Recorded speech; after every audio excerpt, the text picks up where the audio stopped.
Now, let's shift gears. The lineage.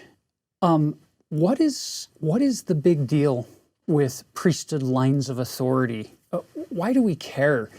Who gave you the priesthood? Who gave him the priesthood? And so on and so forth up to Jesus Christ. Why is this long list of Moses in verse 6, who got it from Jethro and Caleb and Elihu and Jeremy and Gad, and all the way back to Abraham and then eventually back to Adam? Why is that significant? Yeah, that's before I answer that question, verse 6 gives the longest aside in Scripture. If you notice in verse 6, and the sons of Moses, according to the holy priesthood, which he received under the hand of Jethro, and then we're going to get in this lineage, but then go all the way to verse 31.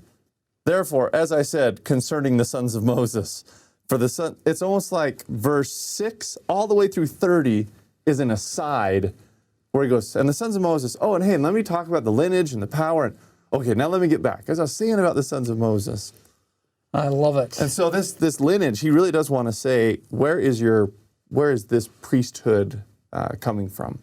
Which is what you want to talk about, this lineage. Yeah, it's a big deal. Authority matters.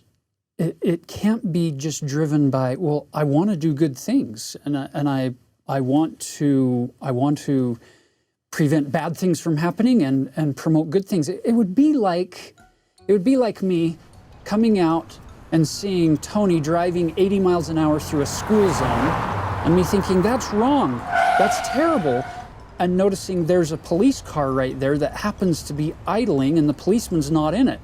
So I want to do a good thing. So I go down and get in that police car and flip on the lights, and I chase you down and I pull you over and I give you a ticket because I'm doing a good thing, right? There's a problem. I have no authority to do that.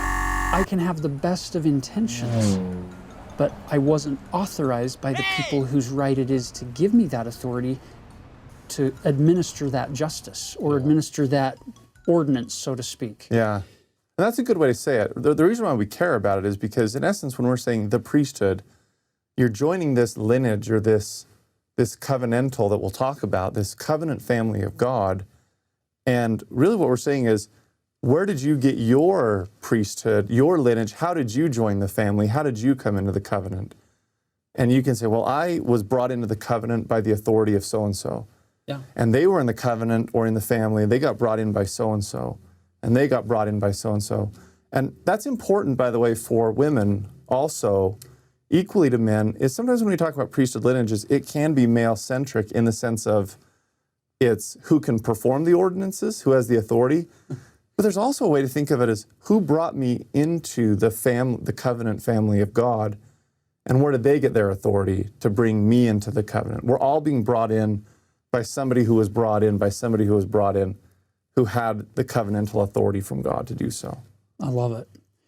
Notice verse 17, which priesthood. So we're talking about, we've made it all the way back through our lineage, back through Adam. Now we shift leading into this power. Look at verse 17, which priesthood continueth in the church of God in all generations and was without beginning of days or end of years.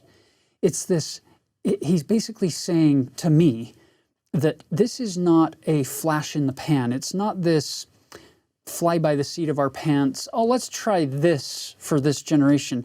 He's saying, no, priesthood is this one powerful thread that comes down through the generations.